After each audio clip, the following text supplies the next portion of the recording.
2024 के बीच कुल मिलाकर 31 करोड़ 61 लाख लोगों को रोजगार मिला है। उदाहरण के लिए पटना की बबीता देवी को मोदी सरकार ने मुद्रा योजना के तहत जो लोन दिया, उसकी मदद से बबीता देवी आज पटना में खुद का एक ब्यूटी पार्लर चला रही है और इस ब्यूटी पार्लर में उन्होंने एक और महिला को नौकरी पर रखा हुआ है। इसी तरह पटना में ही विनय कुमार को मोदी सरकार से जो लोन मिला, उसकी मदद से आज वो अपनी खुद की मिठाई की दुकान चला रहे हैं और वहां पर उन्होंने 6 और लोगों को नौकरी दी है। और ऐसे लाखों लोग हैं जिन्हें सरकार से अपना व्यवसाय करने के लिए सरकार से लोन मिला, जिससे इन लोगों को रोजगार मिला और इस रोजगार से ये लोग औरों को भी काम दे रहे हैं। वर्ष 2015 से 2024 के बीच सिर्फ प्रधानमंत्री मुद्रा योजना से देश में 31 करोड़ 61 लाख लोगों को रोजगार मिला है। इसके अलावा प्रधानमंत्री आवास योजना के तहत देश में जो घर बन रहे हैं, ग्राम सड़क योजना के तहत जो सड़कें बनी, स्वच्छ भारत मिशन के तहत जो शौचालय बने, ऐसी कुल 12 सरकारी योजनाओं से पिछले 10 वर्षों में 19 करोड़ 79 लाख रोजगार पैदा किए गए। इस रिपोर्ट के मुताबिक स्वच्छ भारत मिशन के तहत कोई शौचालय अगर बनता है तो उसमें कुल मिलाकर 9 मैन डेज लगते हैं। 9 मैन डेज का मतलब है कि अगर एक शौचालय का निर्माण एक मजदूर करता है तो उसे 9 दिन लगेंगे और अगर 9 मजदूर इस शौचालय का निर्माण करते हैं तो इसे बनाने में 1 दिन लगेगा। इसी तरह प्रधानमंत्री आवास योजना के तहत एक घर को बनाने में 160 पर्सन डेज लगते हैं और इस तरह से सरकार की कुल 12 ऐसी योजनाओं से पिछले 10 वर्षों में 19 करोड़ 79 लाख लोगों को रोजगार मिला है। इसी रिपोर्ट में यह भी लिखा है कि यूपीए सरकार में जो क्रेडिट गैप लगभग 90% था, वो मोदी सरकार के 10 वर्षों में 76.8% के स्तर पर आ गया। सरल भाषा में अगर कहें तो पहले जहां 90% लोगों को सरकार, बैंक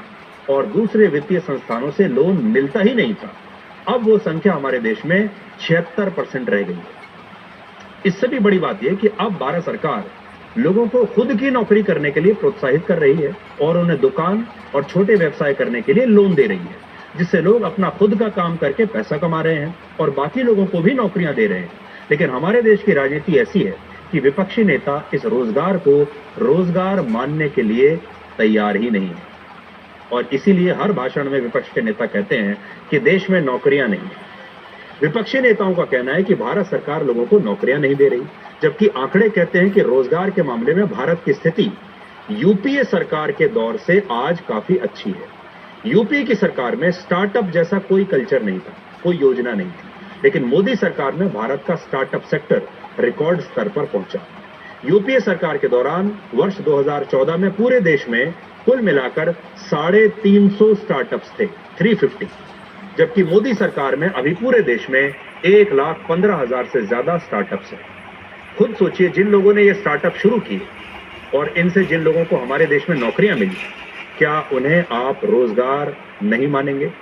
इसी तरह यूपीए सरकार के मुकाबले आज हमारे देश में नेशनल हाईवेज का हर दिन 17 किलोमीटर से ज्यादा का निर्माण हो रहा है पहले के मुकाबले, और यूपीए सरकार के मुकाबले आज हमारा देश 400% ज्यादा मोबाइल फोन का भी उत्पादन कर रहा है। 2014 में यूपीए सरकार में भारत 6 करोड़ मोबाइल फोन का उत्पादन करता था, आज भारत हर साल 30 करोड़ मोबाइल फोन्स का उत्पादन कर रहा है।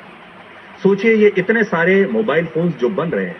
पहले से इतनी ज्यादा सड़कें जो बन रही हैं, हाईवेज बन रहे हैं, एयरपोर्ट्स बन रहे हैं, इनमें पहले से ज्यादा लोग काम भी कर रहे होंगे क्योंकि तभी तो ये निर्माण हो रहा है। जो लोग यहां काम कर रहे हैं, क्या उन्हें रोजगार नहीं माना जाएगा? सच्चाई ये है कि कांग्रेस मनरेगा योजना के तहत दिहाड़ी मजदूरी करने वाले लोगों को रोजगार मानती है। आपको याद होगा, कांग्रेस ने मनरेगा शुरू की थी और जो मनरेगा के तहत रोजगार मिलता था जिन लोगों को, उन्हें वो नौकरी मांगती थी, रोजगार मांगती थी। लेकिन इसी तरह की अलग अलग 13 से ज्यादा योजनाओं से जब मोदी सरकार देश में 51 करोड़ से ज्यादा रोजगार पैदा करती है, तो कांग्रेस इन्हें रोजगार मानने के लिए तैयार नहीं। आपको याद होगा, जब कांग्रेस की सरकार थी तो राहुल गांधी खुद एक बार मनरेगा में काम करने वाले लोगों के साथ काम करने के लिए वहां पर पहुंच गए थे और वो ये दिखाना चाहते थे कि इन लोगों को हमने रोजगार दिया है और मैं भी इनके कंधे से कंधा मिलाकर इनके साथ काम कर रहा हूं। आज हम चाहते हैं कि आप इस पूरे विषय को राजनीति से नहीं, राजनीति की दृष्टि से